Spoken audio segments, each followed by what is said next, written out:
Okay, today on the program, a very important episode. Friend of the pod, Jacob Helberg, is on to talk about his new book, The Wires of War, Technology and the Global Struggle for Power. Great book. And we have a really deep conversation about Russian disinformation, China, Taiwan, what's happening with internet companies in China, and what the US's position should be with Taiwan, and long-term, how we will compete with China and to a lesser extent, Russia, and deal with Russian disinformation. And how close are we to war? It's a really important episode. If you've been reading the news, you've been watching what's happening in Taiwan, you've been watching the planes flying, you've been watching the buildup of our military, Australia buying submarines. This is an important topic, and we go deep on it, and it affects the technology industry at its core, because as you know, Taiwan has the most important semiconductor company in the world based there. But first, over the past 3 months, the U.S. overtook China as the world leader in Bitcoin servers and hash rate and mining. So we'll get into that as well. Stick with us. This Week in Startups is brought to you by Ourcrowd. Helps you invest early in pre-IPO companies alongside professional VCs. If you're interested in investing, you can join Ourcrowd for free at ourcrowd.com/twist. Squarespace. Turn your idea into a new website. Go to squarespace.com/twist for a free trial. When you're ready to launch, use offer code TWIST to save 10% off your first purchase of a website or domain. And lemon.io. Need to speed up your product development without draining your budget? Hire vetted engineers from Europe at lemon.io. Go to lemon.io/twist to get 15% off for the first 4 weeks. Okay, in our top story today, the U.S. has overtaken China as the biggest hub of Bitcoin mining. No surprise. We all know that China has had enough of cryptocurrency. They're obviously going to have their own sovereign, eCash crypto equivalent, and they do not want to give up their currency to a bunch of randos building a distributed network that nobody controls. Big shocker there. An authoritarian country with 1 million people in a gulag / at its worst, potentially a modern day concentration camp. They don't want to give over their money supply. Fascinating. Didn't see that coming. So anyway, in an article published this morning in the Financial Times, research by Cambridge Center of Alternative Finance, I don't know what that is, the research showed that China's share of the global hash rate fell from 44% to 0. You read that correctly, between May and July of this year. Remember, hash rate, that's the computational power that is used to basically create Bitcoin. And, it measures the amount of guesses per second that miners are using to decode the blocks. You can read the original white paper. The more guesses per second, the larger the hash rate. And in comparison to China, the U.S. share of global hash rate more than doubled from 17% to 35% from April to August. And you know that the CCP, the Chinese Communist Party, remember there's communist in there, that ban, I think, started in May. And they said environmental and financial concerns. It's really more about control. And we covered that back on episode 1220 and 1235 as it was happening. And in that story, we covered actually that 3 tons of Bitcoin mining rigs were shipped from China to Maryland. And you have to ask yourself, is this a good or a bad thing for Bitcoin? And is it a good or bad thing for the people of China? And is it a good or bad thing for the democracies in the West? Well, just comparing these two charts, here's the hash rate from September 2019. China had over 75%. The US had just 4%. And basically, China had a monopoly. And they gave it away, which is really interesting. You fast forward 23 months, and if you're watching our YouTube, you can see that the hash rate from August 2021, almost 2 years later, the US now has 35%, and China, as I said earlier, has 0. And you can see now that there's a nice distribution across other nations, Romania, Canada, other places, Ireland. Everybody's getting a little piece of this. So obviously, this is better for Bitcoin, because having an authoritarian country controlling the majority or a significant amount of the network is horrible and leads to a lack of trust. In fact, there was a lot of thought that the Russians or the Chinese might have been behind Bitcoin. That is a conspiracy theory that many people have floated, and it's used to destabilize the US dollar. So think about it. If you were Russia or you were China and you wanted to destabilize the dollar, how would you do that? Well, if you made a global currency that had a finite supply and that had all these great features, that it could be shared anywhere and just basically had all the qualities of a cryptocurrency versus a print currency, it could be tracked, but not perfectly tracked. And you win by it making the US dollar less of the standard, right? The fact that the US dollar is the standard is really good for America. And if Bitcoin can challenge that, that would be good for who? Who is it good for if the US loses power?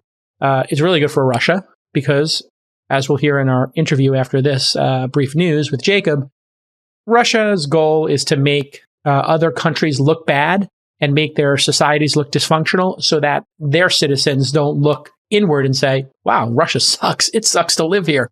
Putin is horrible. The way we're living is terrible. I'd rather live in America. I'd rather defect. They don't want you to think that way. And the same is true to a lesser extent for China, although China doesn't seem to look at us as a viable alternative for their citizens to defect to. But China will fully release a digital renminbi, is my prediction, and they'll control that currency. And as we talked about, those Fed coins are going to give even more power to China. So what China was faced with was people who were either corrupt or great business executives, great entrepreneurs, taking their money, putting it into Bitcoin, and leaving China, right? That's what everybody was trying to do in China who had any kind of money, is just, how do I get this out of China?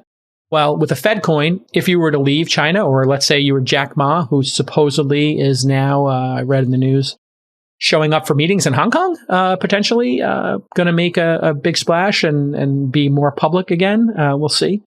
But supposedly he's taking business meetings, according to sources in the news. Well, you went from people being able to use a currency that nobody controlled, and now you're going to have a currency that you have more control over than Chinese dollars, or say diamonds or gold or, whatever you happen to be able to smuggle out of the country. So this is going to be like a double win for China. And it's obviously a terrible thing for democracy. I think conversely, Bitcoin is really terrible for the US dollar. If Bitcoin becomes the standard and the US loses the power of the dollar, that's going to be very, very bad for America. Conversely, it would be very good for the citizens of China. And it was very good because they could get their money out of the country and have some sovereignty and not be under the control of the Chinese Communist Party. So now the Chinese Communist Party is going to take even more control, which is their want. And we're going to be talking about that with our guest today on the program. It's time for another Ourcrowd Deal of the Week. Right now, you can join Ourcrowd's investment in Orient. According to the deal memo, Orient's software-only indoor GPS is 20 times more accurate and scalable than current solutions. And they've landed contracts with some of the biggest retailers in the world. So why join Ourcrowd? Well, Ourcrowd investors were in early on some of the best performing IPOs of 2019 and 2020, and now you can join them. With Ourcrowd, accredited investors can invest directly, easily, and most importantly, early. Ourcrowd investors have benefited from companies IPOing, like Beyond Meat, or being bought by companies like Intel, Nike, Microsoft, Oracle, and, my personal favorite, Uber. So here's your call to action. Ourcrowd's accredited investors have already invested over $1 billion in growing tech companies. If you're an accredited investor, you can join Ourcrowd for free at ourcrowd.com/twist and review all the current deal memos. There's no payment involved until you decide to invest. That's ourcrowd.com/twist to sign up for free. Okay, everybody. Friend of the pod, Jacob Helberg, is back. He was on the program back in September of 2020, episode 1105. Anybody who saw that realizes Jacob is really smart and understands one of the most important issues that not only the United States, but I would say humanity has to deal with in this 21st century, which is dealing with authoritarian power in the world and them interfering in our elections, in our public squares, with technology, and maybe even building a coalition to deal with these acute flare-ups that we've been having with both Russia and China. And we're really excited for his new book, which you're going to love. It's called The Wires of War, Technology and the Global Struggle for Power. Welcome back to the pod, Jacob. Thanks for having me, Jason. It's great to be with you. Okay, so you told me you were writing a book about these very issues a year ago, and oh my Lord, so much has occurred since you started writing this book and first appeared on the podcast. But we'll get to that because I think there's a bunch of turns here that happened in China that very few of us could have predicted, even people who are really up to date. And so we really want to try to understand from your perspective what's going on with Xi Jinping in China. But you start in your book talking about your time at Google and dealing with fake news and dealing with interference in our elections and interference in our public squares. It seems like Russia really built a playbook from the 80s on, and you actually go into detail about this with the KGB, with Putin himself, basically having a multi-decade plan to destabilize America and the West from having any sense of what the truth in the world is. For our audience who is not aware of this overarching psyops that we've been subject to, can you explain it to them?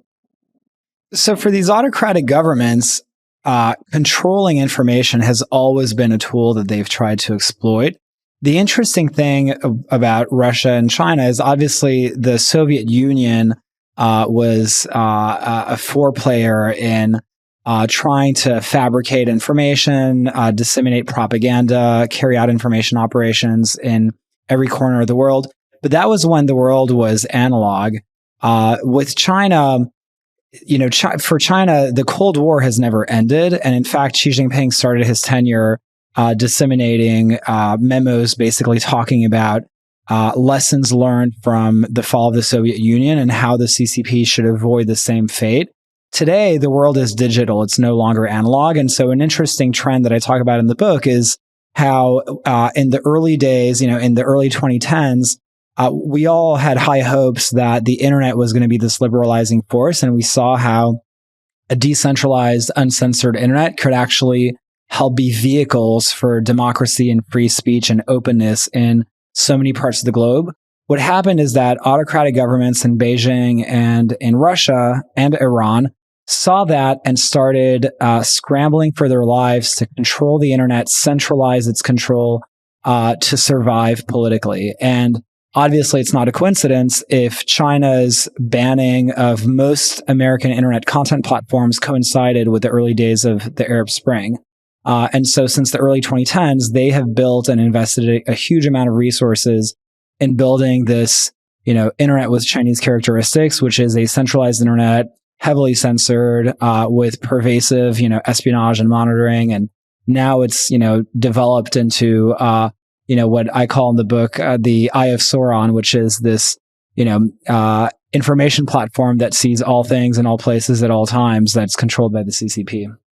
It's really interesting when you explain it that way because it did have this profound impact on mobilizing revolutionaries, people who wanted to fight for their freedom. And what we actually saw happen was a very effective flipping of this resource from being a threat to despots in Iran, China, and Russia, and they actually weaponized it against us. And we've been essentially asleep at the wheel. They banned us from having Facebook, Twitter, Instagram, whatever in their country, news sources. And then they infected systematically our systems through a series of, arm's length organizations. And this is another interesting thing you get into in the book, which is we used to fight these wars. We have agents. There's the KGB, there's the CIA, the Mossad, etc. But now there are these weird corporations that are spun out and they're kept at arm's length. And then they come in and do the dirty work for Putin or Xi Jinping, correct? Absolutely. And actually, a core defining attribute of what I call the gray war is this pattern where you have a geopolitical dynamic where Russia and China are trying to attack and subvert democracies, including American democracy, by through proxies, by basically leveraging non-state actors to carry out things like cyber attacks, information operations, and it provides them with the dual benefit of harming the United States as well as having plausible deniability. I use the term gray war because at the end of the day, a lot of these attacks are carried out in what military experts refer to as the gray zone. It's gray zone conflict. They call it gray because it's between it's beneath the conventional threshold of war, and it's obviously in the spectrum between war and peace. It's not a state of peace, but it's not a conventional state of war where you have loss of life and physical destruction. And the reason that I call it the gray war is because now this has become a pervasive and predominant feature of international politics. And it's a really big problem because the impacts are significant. And, it's obviously over the last few years, it started in 2016 with Russia's meddling in our elections, but it's morphed in over the years with what China's been doing with Huawei. And now, obviously, at the software layer of the internet, you have a whole host of players beyond Russia, including China and Iran, that are very, very aggressive in this space.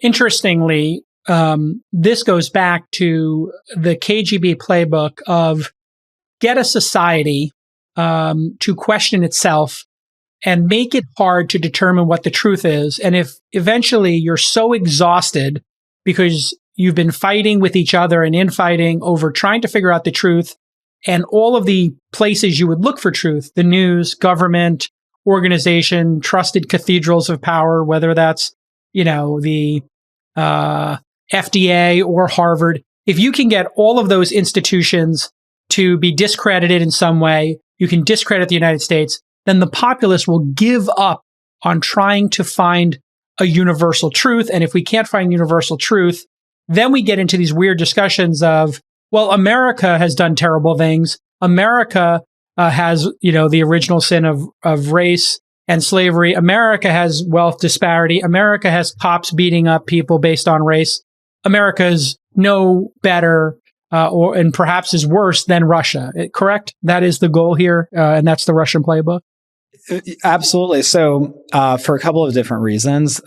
For them, our system is entirely predicated on the idea that rules that are dictated by a single person and authority of a single individual is illegitimate. We have a system that's predicated on the idea that laws are legitimate insofar as they result from a process and checks and balances and public scrutiny. And so for them, it's very threatening to live in a world that's predominantly democratic, which is why they spend so much time trying to discredit democracy and make it seem unattractive. They want that because the more autocracies there are around the world, the safer their regime is. But they also want that for domestic consumption because they want to be able to tell their people, you don't want to be like the US. Look at all the problems that they have. They're so divided. An interesting paradigm shift that we've seen over the last few years with the Russian playbook is as these governments have been aggressively pushing narratives online through all kinds of creative ways, it's in a lot of ways changed our modern day understanding of what censorship means online. In an analog world, censorship was mainly about blocking access to information and banning content. In a world where people get a lot of their information on news feeds, whether it's Twitter, Facebook, or other surfaces of information, suppressing information can often be about pushing content up or down. And so it's interesting because a common pattern that we've seen by a number of autocratic governments has actually entailed not so much blocking content, but spewing so much content around the same keywords, around same topics to try to overwhelm and drown out content published by everyone else. This is suppress. This is something you bring up in your time at Google News. You called it fire hosing in the book. I remember this specifically. And it really is interesting what you had to work on there. There were professional news organizations will take a little while to tell a story. They'll want to get some confirmation. And as fast as they go in the modern era, they're still going to be thoughtful about it. Then you have, as you explained in the book, there are these places where there's a drought of information and there are long tail searches going on. So if a shooting occurs, the journalists are trying to put together what actually happened, but people are already saying, hey, was this a terrorist attack or were whoever involved in it? Then a site like Russia Today can then flood the zone, is the term I used fire hosing. Yeah. They will flood the long tail. And when you were working on Google News, you have Russia posting all of this information through their proxy, Russia Today. And then they also make short videos on YouTube where, if the New York Times is taking an hour to get the story out, CNN might be taking 4 hours to post something. RT can get it all out in the first 15 minutes and flood the zone. And then all of a sudden, you've got this quasi-state actor saying, hey, listen, Russians weren't using this plutonium to murder people on the streets of London. And in fact, the U.S. has had access to it. So really clever ways of intercepting and beating us, correct? Maybe you could talk a little bit about that. Yeah. And, in the tech policy space, people have referred to this problem as a data void, where you basically have niche topics that don't have, that are too new to have a significant body of public information published around those topics. Because for all the reasons you mentioned, because the New York Times, there was a bit of a lag, in between the time that an event can happen and when traditional sources of information publish around that topic. And so a lot of these state-sponsored sources will just, as I call it, fire hose these topics with tons and tons of articles to basically drown out every other viewpoint. And, an important thing to take stock of is this is pretty different. The reason that I say that this is a freedom of speech issue is because it's very, very different than what this is not Russia Today publishing, an article to get the Russian viewpoint out there in the world. What they're doing is stacking the bookshelf to swamp out the viewpoints of everyone else. And that, I think, poses a lot of questions for free societies that value free speech and diversity of opinion and viewpoints. But I think one of the philosophical silver linings here is that, at least at the time, when I worked on the tech industry side of this, there was a predominant philosophy that it was very much possible to address this issue by focusing on behavior and conduct rather than focusing on content. And so, because at the end of the day, the harm that's being caused here is not what they're saying. It's not about viewpoint, but it's about a pattern of behavior where you have sources that are fire hosing information in an artificial way to suppress every other source online. From websites and online stores to marketing tools and analytics, Squarespace is the all-in-one platform to build a beautiful online presence and run your business. With Squarespace, you can blog and publish content, you can promote your business, you can announce upcoming events or special projects, and you can sell products and services of all kinds and more. No matter what the problem, Squarespace is the answer. They have beautiful templates by world-class designers. That's kind of where they got started, and everybody noticed them. Like, whoa, look at these beautiful designs. But they've added so much functionality since that time, including powerful e-commerce functionality. And everything is optimized for mobile right out of the box.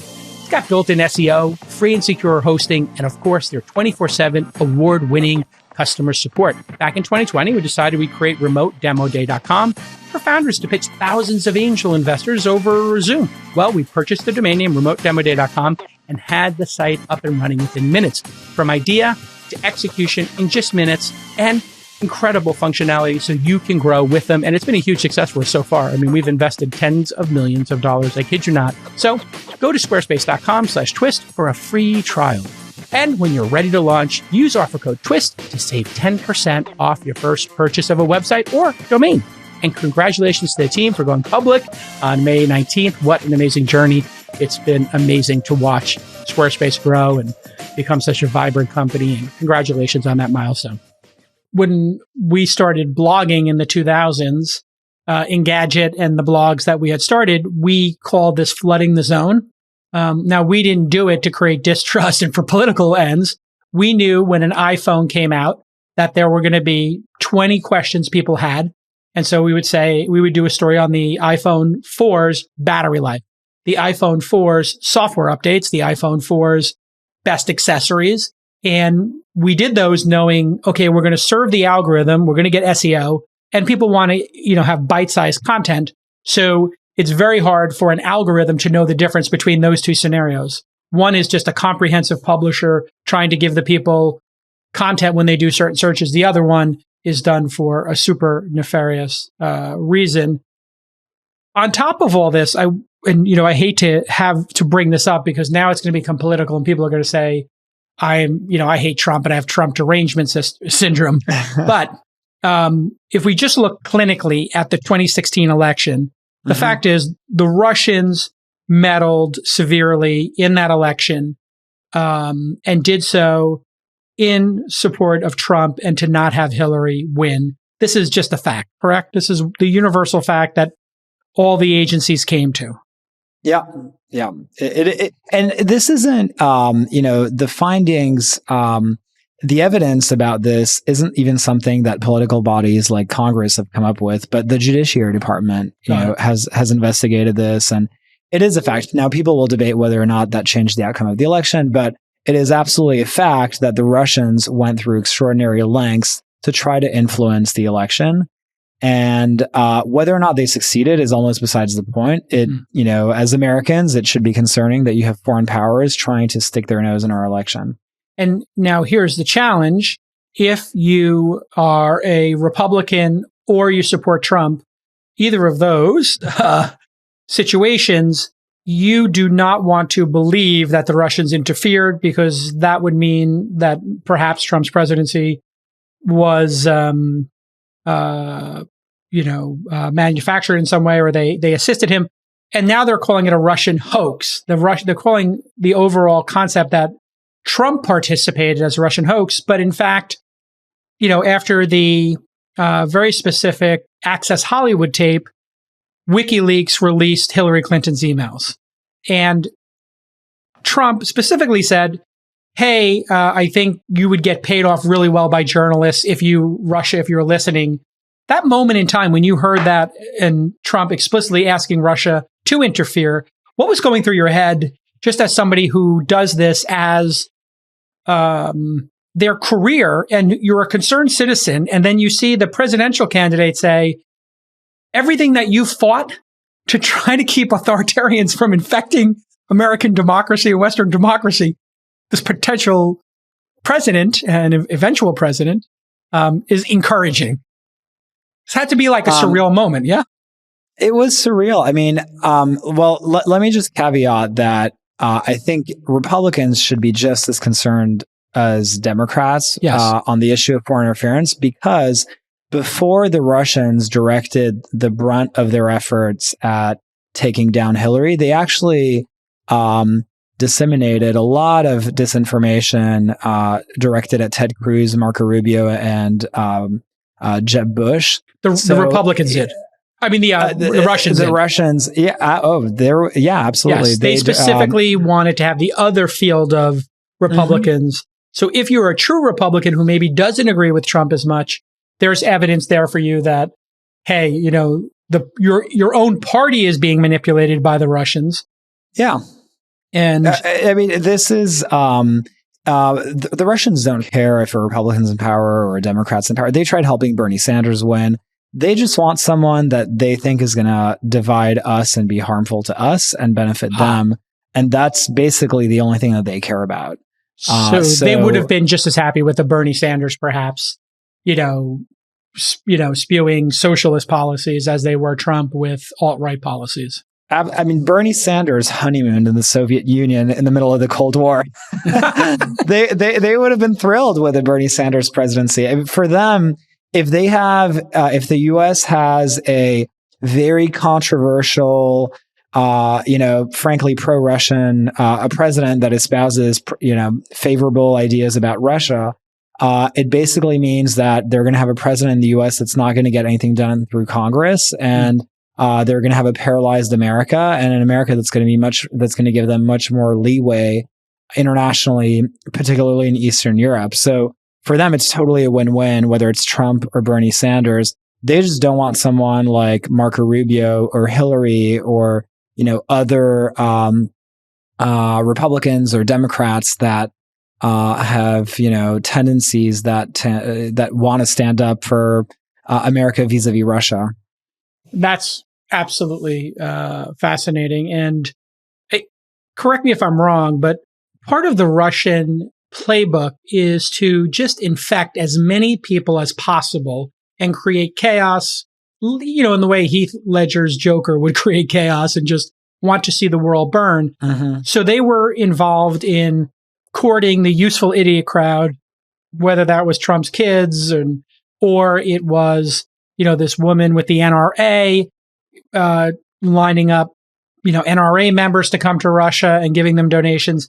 They did a really effective job of just touching a lot of people, which in my mind works towards fermenting this Republican versus Democratic. Oh, you're in the pocket of the Russians. No, you're in the pocket of the Russians. And then you have all this evidence of Trump going to Russia, Bernie Sanders going to Russia, this person taking Russian money, the NRA taking Russian money. They just want to sow chaos so we're off our game and they don't look so bad to their populace. That is the playbook, correct? Yeah. So the Russians and the Chinese are interesting because they're playing slightly different games, following similar playbooks, but for different end goals. For Russia, it's really about disruption, and it's about disrupting, at every turn and at every opportunity that they can, disrupting American power. Russia is a threat to American interests. China, it's not just about disrupting America. It's really about pushing for Chinese domination politically, in key industries, in terms of political influence in key parts of the world. And so China has a much more holistic end goal that is not just a threat to American interests, but it's a threat to the sources of American power. And that's why, at the end of the day, as I write in the book, what the Russians did is very, very concerning, and we should never mince words with the seriousness of what they did. But the real money and the end game is going to be fought on what I call the back end, hardware battle of the Gray War, which is really being waged by China. So this is a key differentiator. Putin is trying to hold on to power. They don't have a lot of industry there. They're not looking to become global superpowers and take over Africa or to compete with us to make jet fighters and submarines that we can then sell to other countries. Whereas the Chinese military and their hackers, which are one and the same, have spent their time doing corporate espionage, trying to get code bases, and as you illustrate in the book, quite successful at building, based on some of the hacks, I think in the 80s and 90s, they've built competitive weapon systems based on what their hackers were able to steal. And then they're able to steal that and create competing infrastructure. And when somebody wants to put 5G in their country, they're going to choose between the Chinese 5G and American or Norwegian, Scandinavian, basically 5G from the West. Correct. Yeah. That is the playbook here. And that means when we look at Russia, we can look at a dying empire that's just spastically trying to cause chaos here, quite effective, punching well above their weight. But with China, it's something else. And it does feel like the 1-2 punch of having Heath Ledger's Joker of Putin coming in and causing massive chaos, where now Republicans and Democrats can't even agree that the Russians interfered or they're doing psyops. And now that leaves a wide open path for China to take over Hong Kong, potentially Taiwan, and then build a superhighway through Afghanistan to, take over the Middle East or be disproportionately influential in the Middle East and Africa. That's, if I'm summarizing correctly, what you're saying is happening. Absolutely. Right now. Exactly. I mean, Russia is objectively a declining power. It's the size. I think it's about 7% of the size of U.S. GDP. What it does have, it has a lot of tanks, and it occasionally threatens to roll those tanks into Eastern Europe. And it's obviously cozied up to China a lot. Part of the reason is that is the result of American sanctions on Russia. So Russia has been forced to collaborate much more with China on all kinds of gas deals and so forth. But the interesting thing is that Russia at this point in time is very much China's junior partner. It's not an equal partnership. And I think ultimately, China and Russia share a very, very long border has a lot of parts to it that are disputed.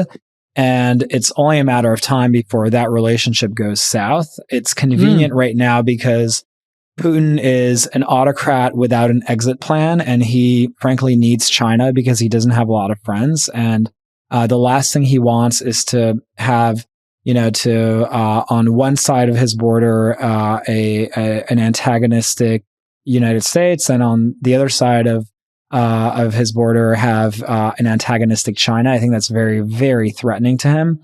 But it's China has grand plans that supersede what Putin's vision of the world is, and at the end of the day, China wants to reunify its territory, and that includes disputed territories that it has along its border with Russia.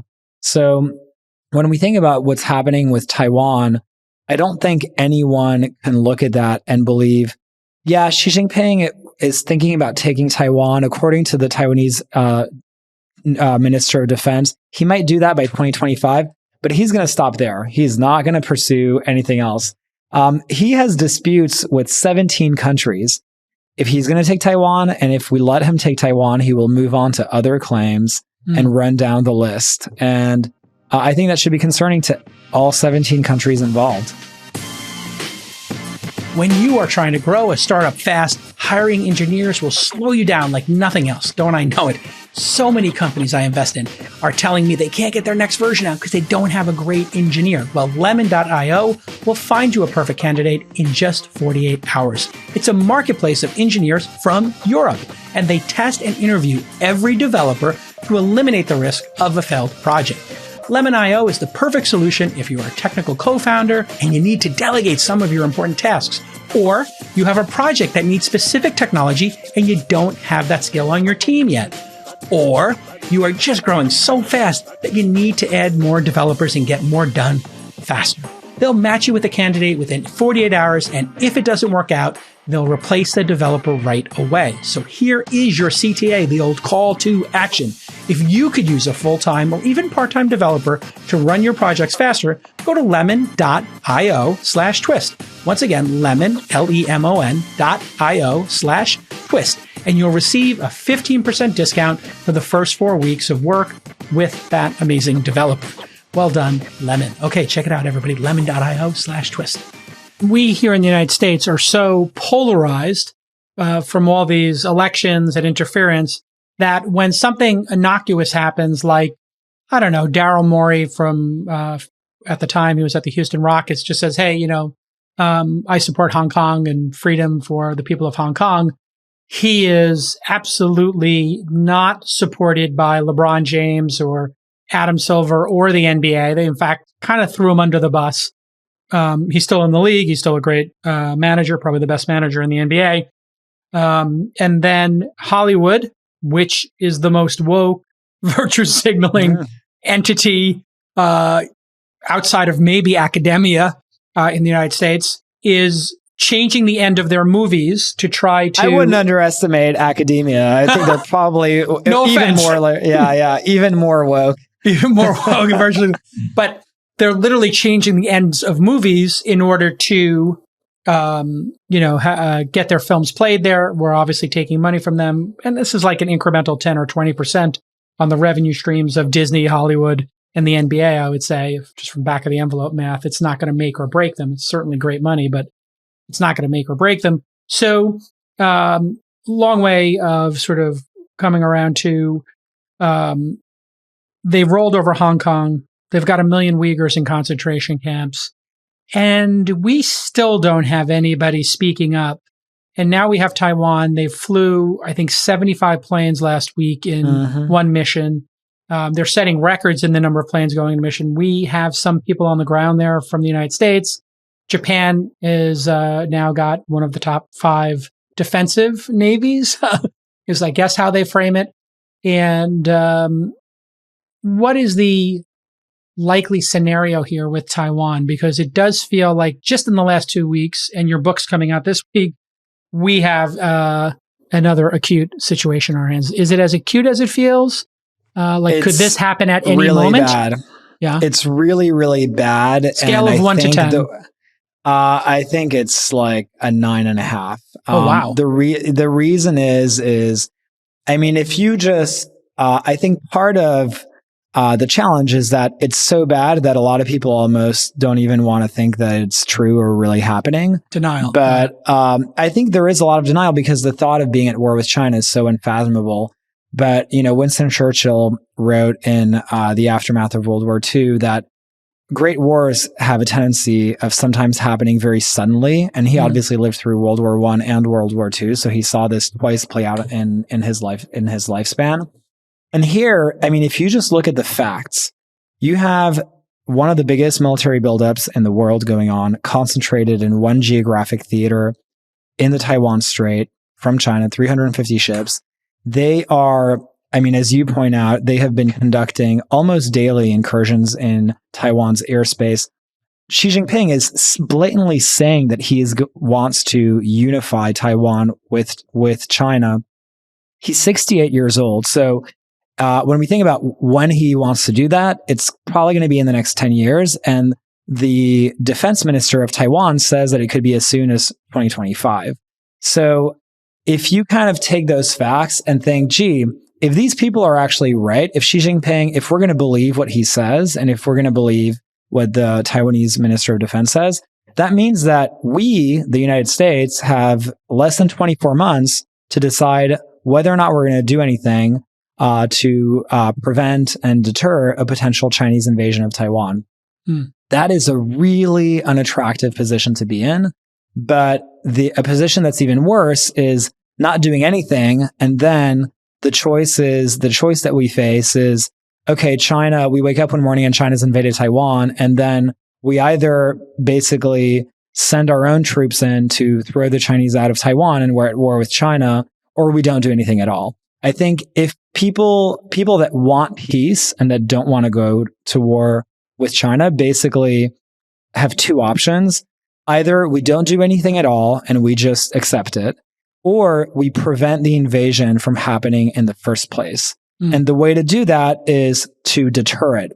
I think, the old saying of you have to be respected by your allies and feared by your enemies is true. I don't think that being inoffensive and unprepared is going to be our ticket to peace and safety in the Asia Pacific. And I think Xi Jinping is proving that every single day. Yeah, and people seem to underestimate the size of the coalition that would oppose China. So China seems very scary because they have been had a pretty amazing run the last 20, 30 years in building their society, advancing their society. But if you just look at the tonnage of our navies, at 3.5 million tons, China's 700,000 tons, we kind of dwarf them in terms of our Navy, correct? Yeah, we have a lot of advantages and cards that we haven't played yet. And I think one of the reasons why Xi Jinping is scrambling to get a lot of things done now is because he sees his window of opportunity narrowing. I mean, he knows that 10 years from now, he could be living in a neighborhood that actually has a much more unified front against his agenda because he sees the AUKUS deal that was signed between the US, the UK, and Australia. He sees Japan Explain what that deal is. Yeah. So that deal is basically a deal where the United Kingdom and the United States are going to collaborate to help provide the Australians with nuclear submarines. And that's a really big deal because nuclear powered submarines are are crown jewels in the national security apparatus. It's incredibly sophisticated technology. These are big chess pieces. Yeah. Really big chess pieces. And, most importantly, they sink ships, which is what we need to stop ships from invading Taiwan. And they're really, really hard to target because submarines obviously are protected by bodies of waters around them. And they move around. So they're not easy to strike and they can sink a lot of ships. So, and that's exactly what we need in the Taiwan Strait. And if you were to build a coalition, here we have the United States, Australia, and the UK. UK, obviously a top 5 military and navy in the world. Japan's surprisingly large and slightly eclipses the United Kingdom's. So what is Japan's position here? I know I've been reading the stories of them paying their companies to get out of China, to move their factories. Japan seems also willing to put themselves in harm's way here, from what I understand. They will engage in this defense of Taiwan, you believe? So they haven't said specifically that they will directly step in to defend Taiwan, but they're kind of dancing around that idea increasingly. So, the Japanese Minister of Defense gave an interview a few days ago, basically kind of tiptoeing around that question, basically saying, we're not directly, we will not, directly step in for the defense of Taiwan, but, here are a bunch of things that we're doing and we're very, very concerned. The reason that Japan is concerned is obviously because Japan and China are historic adversaries. They do not like each other. But also they share, the Japan knows that if China takes Taiwan tomorrow, the next shoe to drop is going to be the Senkaku Islands, which Japan views as an integral part of its sovereign territory, which China has been incessantly trying to annex. And so Japan also is one of the 17 countries that has territorial disputes with China, and they don't want to see China nibble away at their sovereign territory, and they don't want to see China start to tamper with trade flows in the Taiwan Strait, which Japan relies on. Japan gets 90% of its energy through the Taiwan Strait. So for them, and the last time that a country cut off Japan's power, Japan went to war. So, there obviously was Pearl Harbor. So, I think they are really, really concerned. And my hope is that those concerns materialize really quickly into much, much closer military integration in the Asia Pacific between Japan and the US, because that's exactly what we need to stop China from invading Taiwan. China also sees what we would consider soft declarations as acts of war. So if we even putting some, as people are reporting, and I don't know if this has been substantiated by the US, but the fact that troops have been deployed, even a modest group of folks to just train, the small presence that's supposedly training Taiwanese soldiers in how to use anti-missiles and stuff like that. That could be a provocation to Xi Jinping, saying that, Japan saying that they're going to defend Taiwan, or even sending ships over there in that region could be considered to China as an act of war. So that's what's making this dance very nuanced. Am I correct?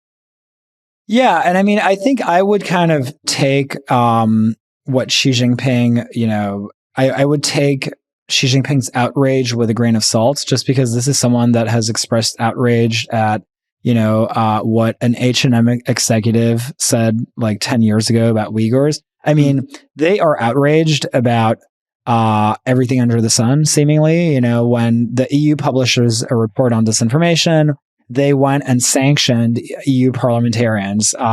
Australia dared to ask about investigating the origins of COVID. They banned Australian coal. They are very, very thin-skinned. And so that doesn't mean that because they're thin-skinned, we shouldn't do what we have to do to protect our allies. I think that, we have the Taiwan Relations Act.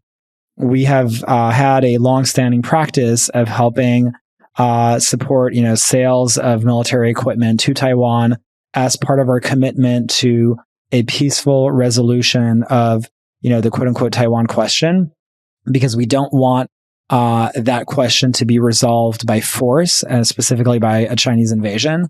And, part of supplying weapons is that some of the weapons requires training on how to operate that weaponry. And that's why we have forces there. But, if I could just add one more point, having forces there is actually really useful because it basically means that if Xi Jinping wants to invade Taiwan, he might, have the collateral damage of having, he has the very unenviable question of, if I want to invade Taiwan, I might be killing Americans inadvertently if I bomb Taiwan, and that means that I might be declaring war on the US. I mean, part of this game here is who's going to be declaring war on who. Mm. And so he would much rather invade Taiwan if the US is not in Taiwan, because then for him, it basically means that the US, the ball would fall in our camp about whether or not we're going to be the ones pulling the trigger. And so that's why he actually came out not long ago asking the US to withdraw its, personnel from Taiwan. Because for him, it's, it's a much lower risk equation if the US isn't there. Let's kind of go into two conspiracy theories here and kind of parse out what's true and what's not. The first is obviously the semiconductor company that's worth $500 billion in Taiwan is a major chess piece. The United States and China are actually battling it out, not just for the sovereignty of the Taiwanese people, but it's actually about that specific chip manufacturer. True, false, semi-true? Oh, totally true. I mean, there are basically, when I think about why Taiwan meets such an important, part of an American interest of abroad, I kind of break it down into 4 parts. It's about submarine internet cables, a huge chunk of which flow through the Taiwan Strait.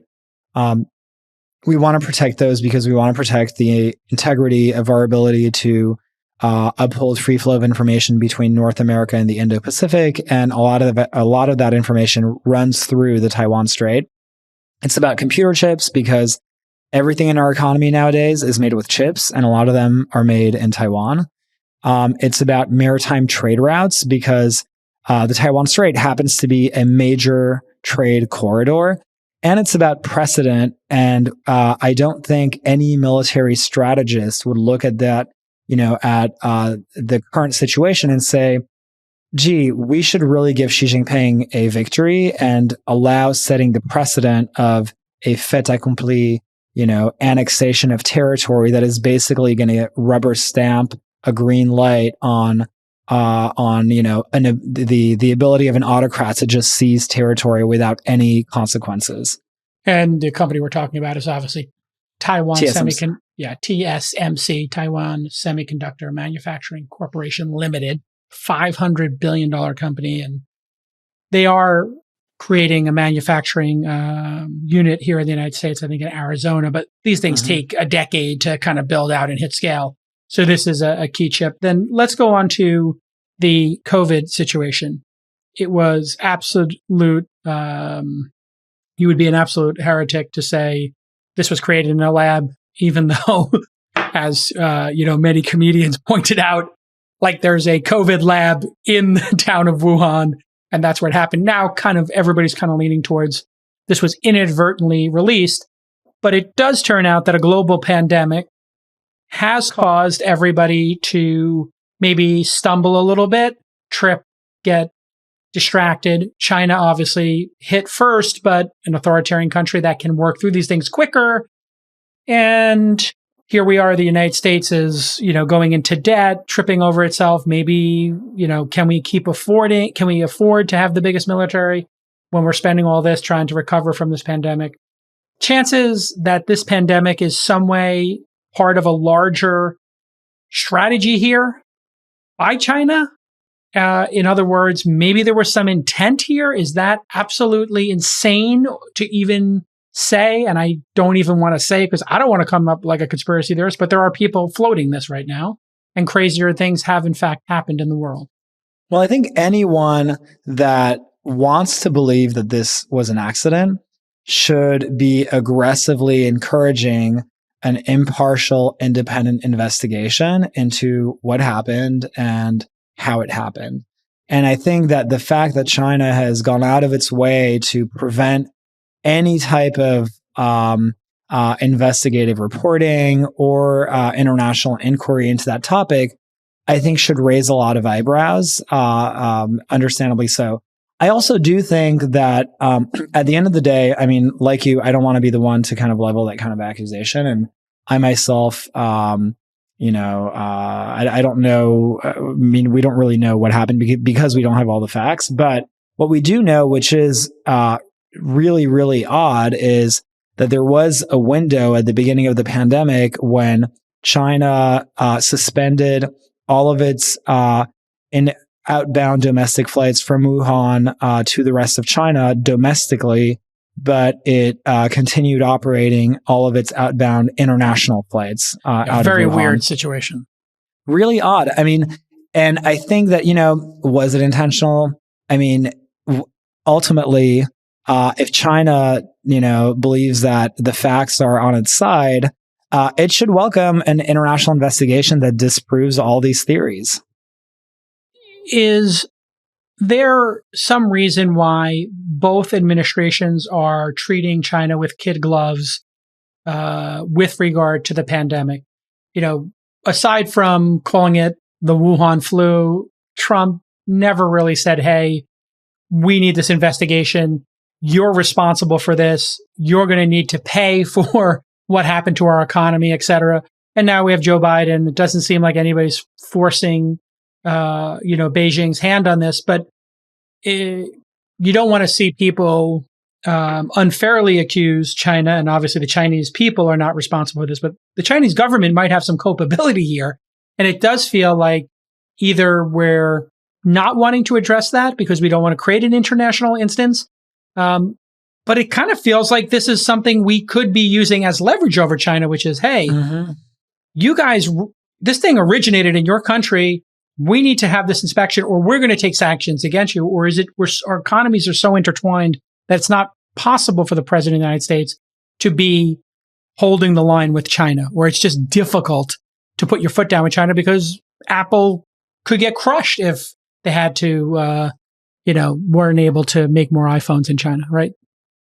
I totally agree with you that I think that surprisingly, China's actually been able to get off the hook really easily, considering that, considering the degree of destructiveness that this pandemic has caused in terms of lives, in terms of economic output. I do think that this is something that governments should not let go. We should demand legitimate answers and inquiries into the origins of this virus to make sure that it never happens again, to make sure that we fully understand how this virus works, how it came about into being. It is perfectly reasonable for the world to get answers to these things. And I don't think that the US government or any government should let China get off the hook so easily.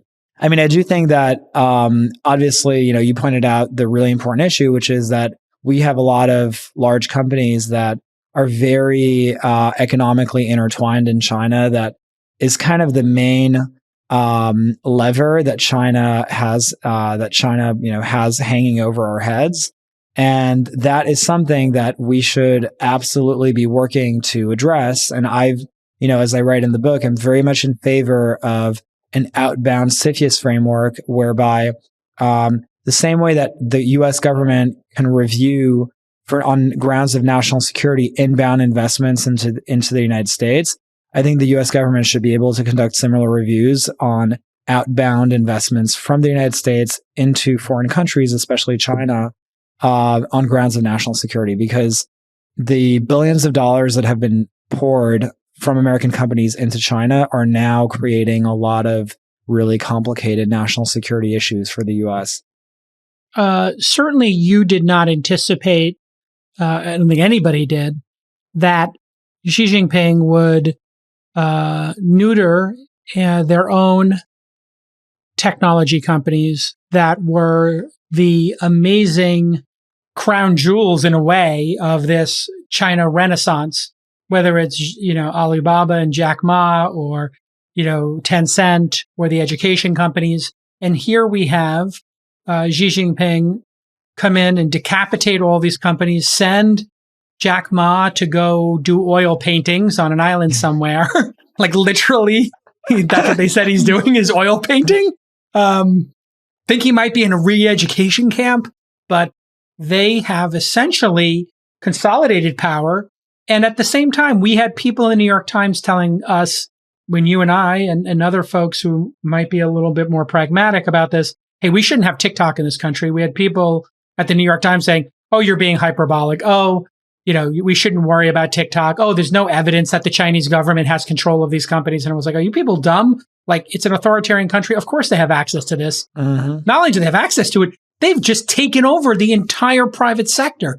This would be as if Biden or Trump decided they would be running SpaceX, Tesla, Amazon, Google, and Facebook in the same month, and all of those CEOs just disappeared. Yeah. Maybe you could comment on how nobody saw that coming and what it actually represents. Why is Xi Jinping doing it? It is wild. And I think scale of 1 to 10 wild. It's really, really wild. It's not quite, to me, it doesn't rise to the level of China's about to declare war on Taiwan in terms of the repercussions for Americans.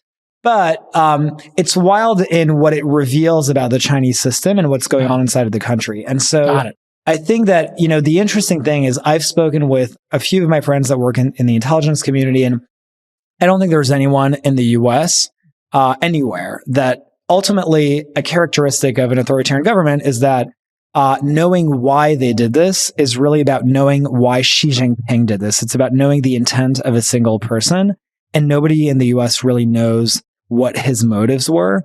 But what we do know is what is the impact of what he did. And so we know what the effect was. And what the effect is that it was a massive consolidation of power.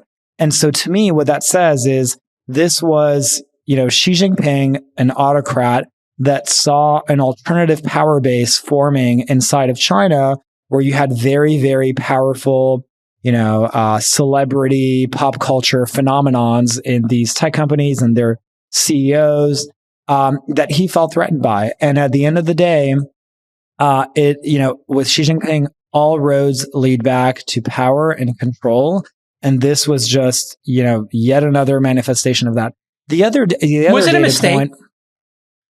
Is this going to be like a big mistake on his part? Yeah. Yes, I think it is. Why? I think this is an example of how we're seeing China starting to repeat some of the self-destructive habits of past dictatorships. When they grow paranoid, they start to go after, all of their industries. I mean, for a long time, the Chinese miracle was justified by, wow, they have an autocratic government, but man, the trains run on time. They're capitalists. They are pro-business. Things are really booming in China. Now it's really just becoming, vintage circa dictatorships from, Soviet style. And, he, as you point out, he basically nationalized, an entire swath of its economy. He's, now if you're a Chinese entrepreneur, if you want to start a company, this has changed what success looks like. It's like success is no longer, I want to be the next Jack Ma. Success is, if I'm too successful, I might end up in jail. So, right. So it's, I think it's fine really line, kind of right? changed. Yeah, it's a fine line. It's changed the basic bargain of Chinese society in a lot of ways. And, how is it changing people wanting to invest there? We saw Sequoia Capital, and before them, IDG, Pat McGovern was the first venture capitalist there really in the 80s. And then shortly after that, Sequoia, other folks coming into China having incredible returns, incredible runs. Are private equity, public market investors, venture capitalists going to form new funds to address China, or are they going to be wrapping up shop at this point? I think the picture's mixed. I mean, I think you have some investors that are looking at that and that are being really very realistic about the fact that the US-China relationship is, in the next 5 years, is going to go south. It's not going to get any better. And that is just the reality. And I think there's no exit ramp here. there is no exit ramp for the next 5 years for, unless you have, and I've been saying this for over a year now, unless you have structural changes on the part of how the CCP operates, we are not going to see an easing of tensions until structural things take place.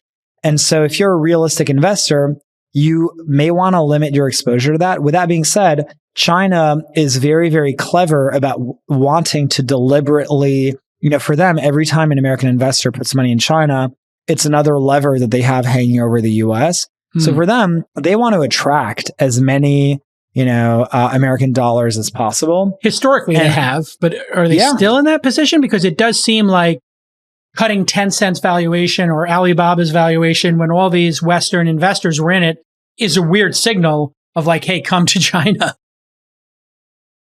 Totally. Yeah. And you would think that, but BlackRock just announced a $100 million fund, 100 billion. 100 billion, 100 billion. You're right. And like 100 million, how quaint. Yeah. I think that buys an apartment in Hong Kong. Right. That's true. And so, you would think that, but then, you have these funds that make these massive moves in the Chinese market. And, and I think China is just really clever at buying off, key players in the American elite circles.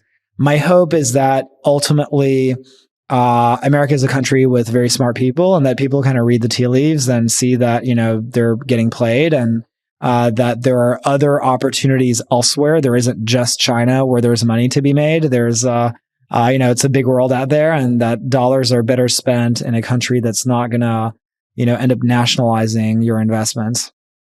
How can Apple get away with having such a huge presence in China and being, essentially their major partners, I think, on a global basis, when Uyghurs are allegedly, I think it's been proven at this point, providing slave labor to suppliers who then go on to supply Apple?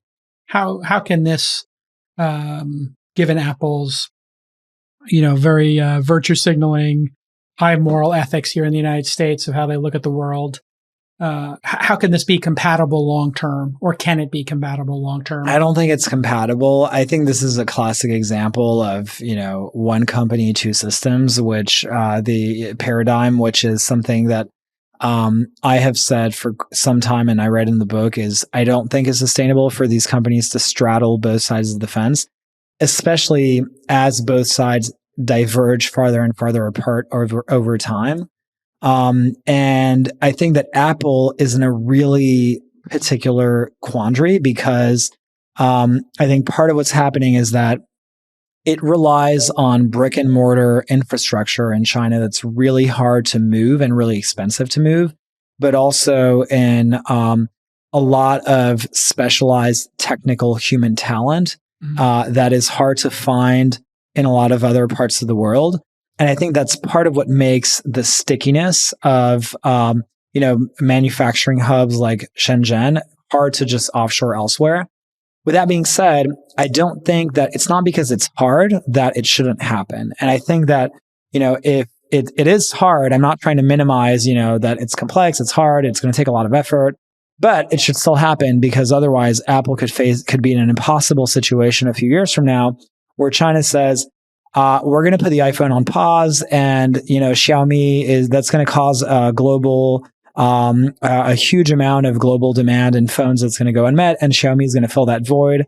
And Apple, it's been great knowing you, figure out where to make your phones elsewhere.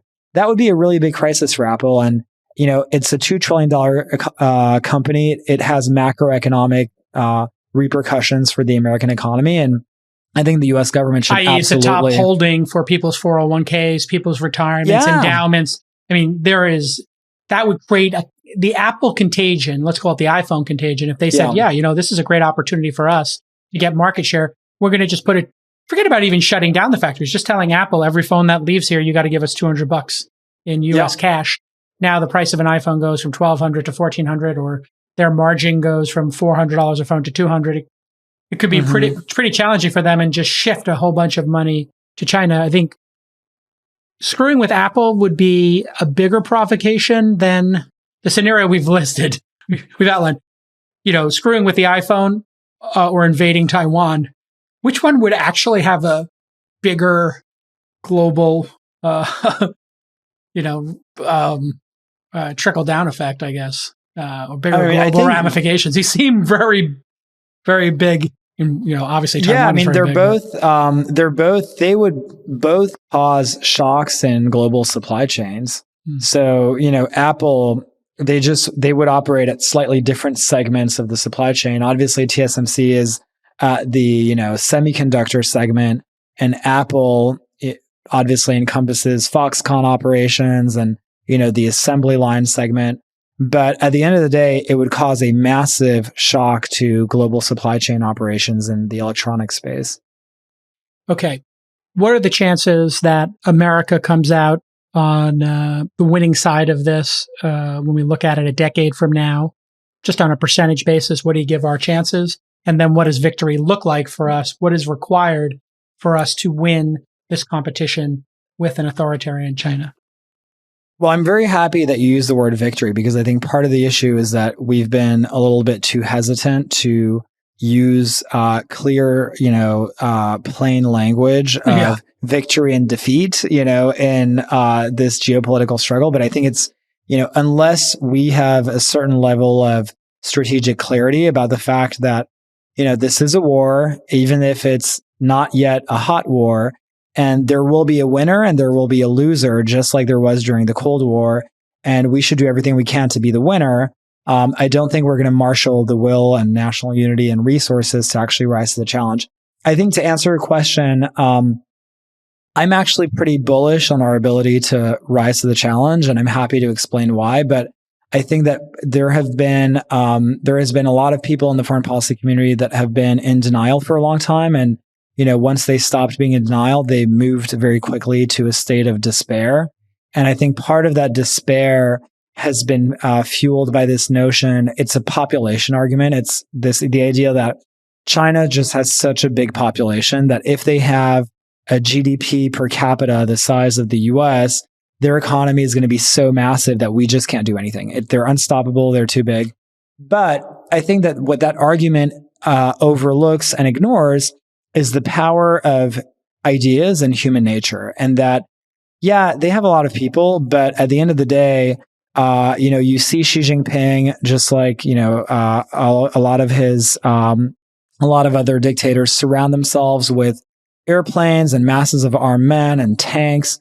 And, they talk tough and play tough, but they are absolutely terrified of words and thoughts, of words spoken abroad and thoughts stirring at home. And I think that is an incredible display of weakness on their part. That is their Achilles heel.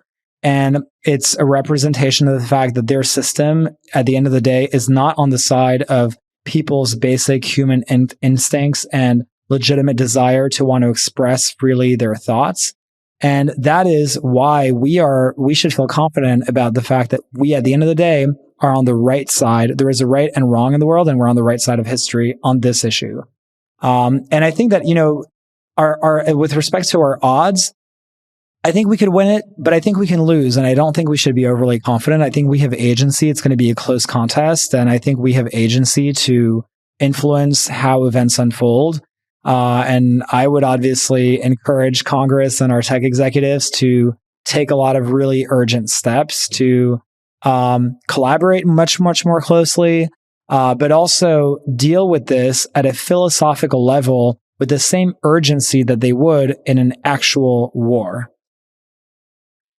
So, if I'm reading correctly, freedom in the United States, entrepreneurship, in us being on the same page here in America so that we can lead the West is a key component of this, which means we have to get past this insane bickering we have over minor things, or things that, Dave Chappelle's special, we could have a debate on it, or Trump and, the Russian hacks.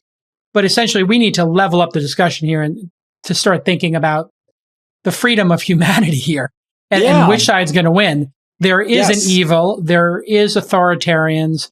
there should be no debate that North Korea, Iran, Russia, and China are not the society that humans should have to live under. And the better operating system is democracy in the West. Yes. Period. Yes. End of story. Full stop. Totally. And at the end of the day, we should want to win, and we should be confident in our ability to win, because the Chinese are selling a product that people don't want, which is Xi Jinping's centralized political control over their lives. And I think that, we have the better narrative, and we should feel, confident about pushing that narrative abroad much more vocally.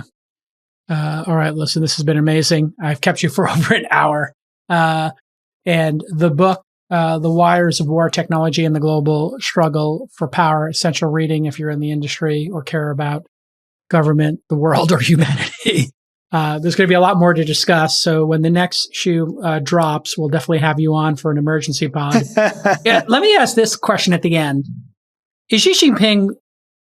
Is there a possibility that Xi Jinping is going mad and that his behavior is going to be more and more erratic, and that there could be a coup or revolution in that country, or his behavior could be so erratic that he does something, crazy? Well, his behavior isn't reflective of someone that's calm, cool, collected, and trusting of people around him. I mean, he's locking up his billionaires left and right, nationalizing companies. Clearly, this is someone that is very, very concerned about having domestic enemies. And I think that if you Does he have domestic enemies? Is there like an acute chance that somebody would, or is there a chance somebody would whack him in his own country?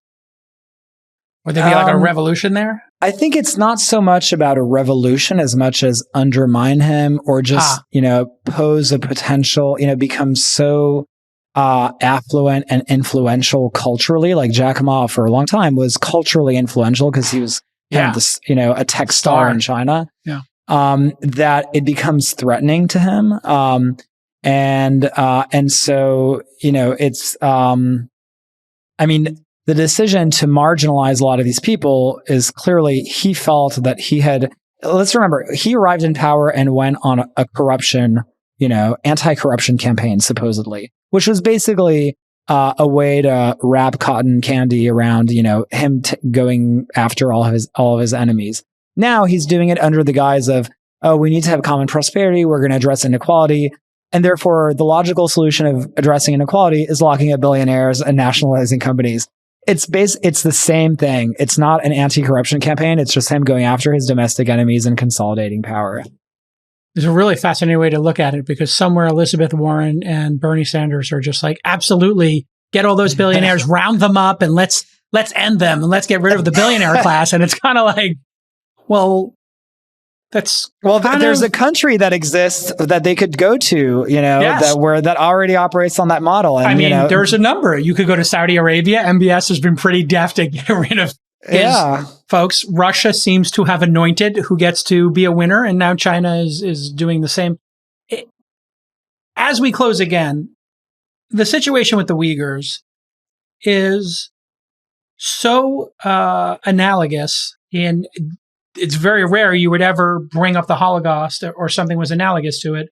But Jewish people I've talked to who have family members who suffered in the Holocaust or didn't make it out are saying, hey, this is analogous, right? Almost never should somebody bring up the Holocaust as an analogy to something. But in the case of the Uyghurs, it feels awfully close to what we saw, or the beginnings of exterminating an entire race of people. Why is the world taking no action when 1 million people are in a gulag, being sterilized, tortured, raped, and being forced to pick cotton in fields?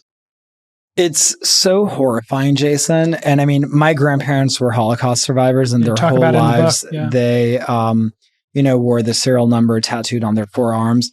And obviously, my husband and I just had 2 kids 3 months ago. So one of the things that really makes me particularly passionate about this topic is that I genuinely think that, and this is the reason that I wrote this book, that China is probably the single greatest political force that can make the lives of our kids significantly worse in 30 years from now.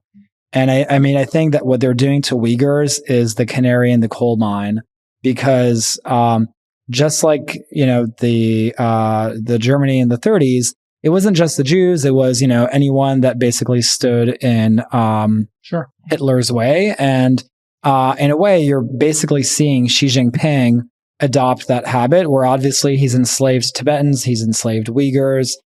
He's going after any political dissident. And if he's doing this to his own people, one should wonder who thinks that he's going to treat people of other countries any better than he's going to treat his own people. So it's really, really concerning. And, Elon Musk in the past has talked about this concept of entropy, and that, throughout history, civilizations have learned and unlearned things.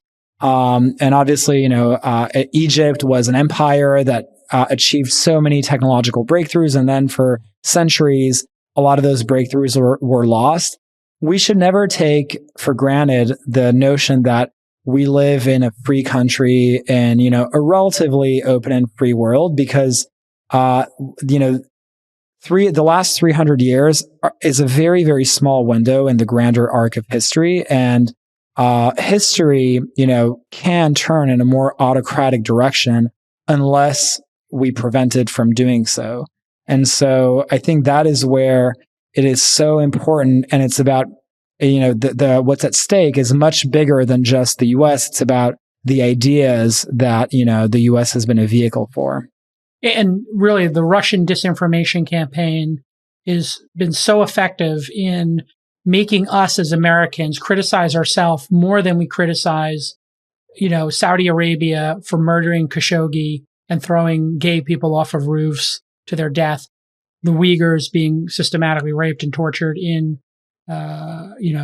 China. And we would much rather talk about our own flaws in this country and beat ourselves up than hold other countries accountable. And if the United States can't be a leading force in the world to say, hey, we're doing a magnitude better. These are not comparable.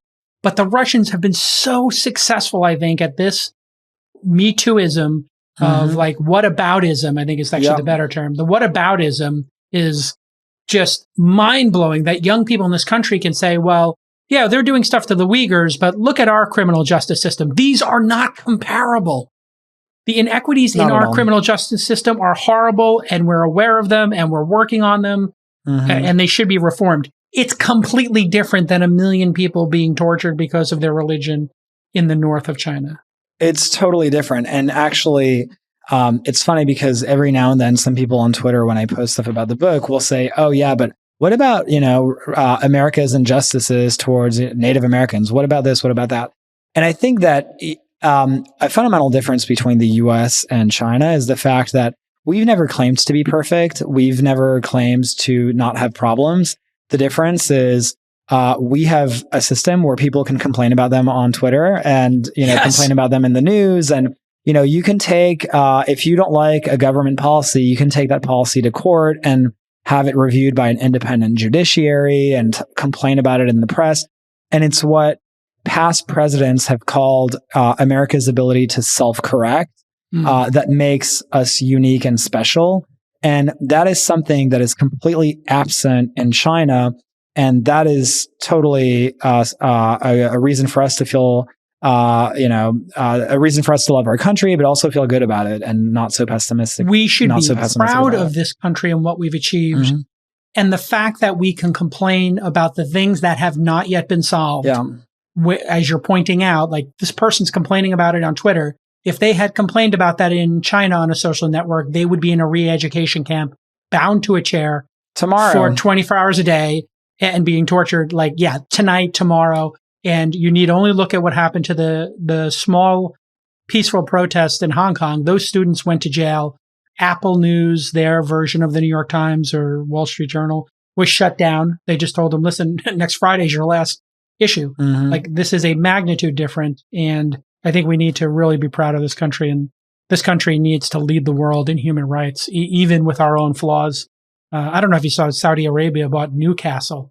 They allowed the Saudi investment fund to buy one of the premier sports teams in the UK. And I just thought, wow, there really is no ramification for these despots and dictators and their behavior globally. And there needs to be. If Saudi Arabia is going to murder journalists from the Washington Post, we should not be taking their investment dollars. It's just really that simple. And we should stop sending movies and the NBA to China if they want us to change the ending. It's pretty simple. All right, listen. Yeah. I could go on for hours. You got me all worked up here now at the end. Everybody go buy the book. If you're listening to my voice, just pause the podcast, go over to Amazon, buy the audiobook, buy the Kindle book or the hardcover, whatever you're into. The Wires of War, Technology, and the Global Struggle for Power. If you do read it, write a review. That's really supportive of Jacob and the great work he does. You can follow Jacob on his Twitter, Jacob, Helberg, Helberg, Jacob Helberg. He's good on Twitter. The book's fantastic. And it's important that we have people like Jacob in the world thinking and communicating these issues to the world. Thank you for coming back on the pod, Jacob. Thanks so much. All right. Good luck with the kids. And we'll see you all next time on This Week in Startups.